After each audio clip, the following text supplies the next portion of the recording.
Dear students, मैं Suresh Chandra Sharma, assistant professor political science. आज हम प्लेटो के चिंतन की पद्धतियों पर चर्चा करते हैं। प्लेटो के चिंतन में यूँ तो हमें बहुत सारी पद्धतियाँ दिखाई देती हैं, परंतु मुख्य रूप से द्वंद्वात्मक, डायलेक्टिकल पद्धति, विश्लेषणात्मक, एनालिटिकल पद्धति, सौदेश्यात्मक, टेलीलॉजिकल पद्धति, निगमनात्मक, डिडक्टिव पद्धति, सादृश्यात्मक, एनालॉजिकल पद्धति, ऐतिहासिक हिस्टोरिकल पद्धति का आभास सबसे अधिक होता है। इन पद्धतियों में भी प्लेटो के चिंतन में द्वंद्वात्मक पद्धति और निगमनात्मक पद्धति का प्रयोग सबसे अधिक हुआ है।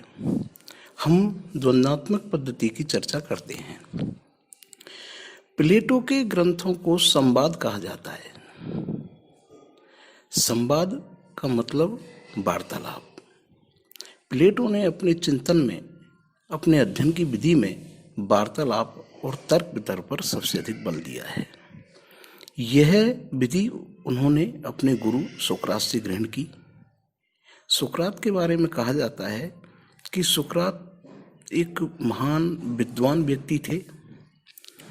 वो अपने ज्ञान का प्रसार अपने सिद्धांतों को दूसरों पर थोपने से नहीं करते थे, बल्कि उनके बारे में कहा जाता है कि वो एक पेड़ के नीचे एक खटिया बिछा लेते, चारों तरफ उनके शिष्यगण बैठ जाते, वो एक प्रश्न उनके बीच में छोड़ देते, फिर सभी लोग उस प्रश्न पर तर्क वितर्क करते। तर्क वितर्क के माध्यम से जो उत्तर निकलता, जिस सत्य की खोज होती, उसको ही सत्य मान लिया जाता। इस विधि का प्रयोग प्लेटो ने भी अपने ग्रंथों में किया है। उन्होंने भी शासन के कुछ निश्चित आधारभूत तत्वों को लेकर के उनका परीक्षण किया है। इस संवाद शैली का सबसे बड़ा गुण यह है कि इसमें विद्वान अपने पाठकों, अपने शिष्यों पर अपने सिद्धांतों को थोपता नहीं है। उसका उद्देश्य होता है कि जो लोग उसके संवाद, उसकी वार्तालाप में भाग ले रहे हैं, वो विचारशील बने। एक हिसाब से देखा जाए तो प्लेटो ने जिस पद्धति का प्रयोग किया, आधुनिक शिक्षा व्यवस्था में उस ही पद्धति पर विशेष बल दिया जाता है, जिसे छात्र आधारित शिक्षा कहा जाता है। तो प्लेटो के अध्ययन में द्वंद्वात्मक पद्धति हमें देखने को मिलती है। इस द्वंद्वात्मक पद्धति में प्लेटो प्रश्न उत्तरों के माध्यम से सत्य की खोज करते हैं। उसके सारे ग्रंथ, प्लेटो के सारे ग्रंथ जो हैं, वो प्रश्नोत्तर शैली में ही हैं। इस प्रकार हम द्वंद्वात्मक पद्धति को प्लेटो के चिंतन की मुख्य पद्धति कह सकते हैं। प्लेटो ने द्वंद्वात्मक पद्धति का प्रयोग मुख्य रूप से 3 उद्देश्यों की पूर्ति के लिए किया। प्रथम, सत्य के अन्वेषण हेतु। द्वितीय, सत्य की अभिव्यक्ति हेतु। तृतीय, सत्य की परिभाषा हेतु। प्लेटो की द्वंद्वात्मक पद्धति की लोग आलोचना भी करते हैं।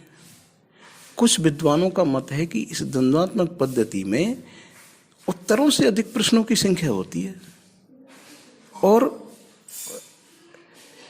इस पद्धति में समस्या के समाधान की अपेक्षा भ्रम की स्थिति ज़्यादा पैदा हो जाती है। परंतु हम ऐसा नहीं मानते। हमारा मत है कि प्लेटो की यह पद्धति आधुनिक शिक्षा व्यवस्था को एक बहुत बड़ी देन है, जिसने व्यक्ति को चिंतनशील, विचारशील बनाया और छात्र आधारित शिक्षा पर जो बल दिया, वो प्लेटो के और उसके गुरु सोक्रात की ही देन है। इस प्रकार हम प्लेटो की द्वंद्वात्मक पद्धति के बारे में चर्चा की। अब हम आगे प्लेटो की एक मुख्य पद्धति, जिसको निगमनात्मक पद्धति या डिडक्टिव पद्धति कहा जाता है, उस पर चर्चा करते हैं। निगमनात्मक विधि को दार्शनिक विधि भी कहते हैं। इस विधि में दार्शनिक कुछ सिद्धांतों को आधारभूत मान लेता है और फिर उन्हीं सिद्धांतों के आधार पर आगे बढ़ता है। एक प्रकार से देखा जाए तो ये सामान्य सिद्धांत होते हैं और उन सामान्य सिद्धांतों से ही विशिष्ट निष्कर्ष निकाले जाते हैं। इस कारण इस पद्धति को सामान्य से विशेष की ओर चलने वाली पद्धति भी कहा जाता है। प्लेटो ने सुशासन और अच्छे शासन के लिए कुछ आधारभूत सिद्धांतों को माना, जैसे न्याय का सिद्धांत, आदर्श राज्य का सिद्धांत, दार्शनिक राजा का सिद्धांत। इन सिद्धांतों को आधारभूत मान करके प्लेटो ने इससे अपनी यात्रा प्रारंभ की और इन सिद्धांतों के आधार पर ही वह अपने निष्कर्षों तक पहुंचता है। इन्हीं सिद्धांतों के आधार पर प्लेटो अपनी रिपब्लिक में एक आदर्श राज्य का चित्रण करता है। मित्रों, निगमनात्मक पद्धति और आगमनात्मक पद्धति, ये दो पद्धतियां होती हैं अध्ययन की। निगमनात्मक पद्धति में हम एक सामान्य लेते हैं।